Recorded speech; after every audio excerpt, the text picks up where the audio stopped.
नमस्कार मंडळी, हा आहे आपला बदलापूर पाईपलाईन रोड. आणि या रोडवरती जे हे पाईपलाईन दिसते ती हल्ली मला वाटतं नवीन जॉईनिंग केली आहे रिटर्न ती. आणि हे खोदकाम आहे तेही आत्ता हल्ली केलं आहे. नाही, एवढ्या वर्षात मी कधी इथे काही मस्जिद वगैरे काहीच बघितली नव्हती.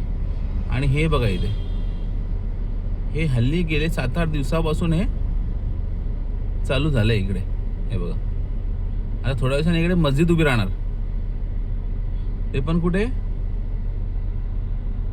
बदलापूर पाईपलाईन हायवेला.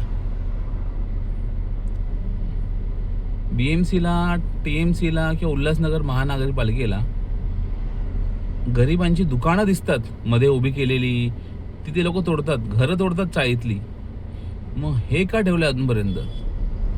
हे लोक ह्याची वाट बघतात की उद्या इकडे मस्जिद उभी राहील. तुम्हीच सांगा, त्याला काय करायचं, याचं उत्तर काय असेल? किंवा महानगरपालिका याला उत्तर काय देईल?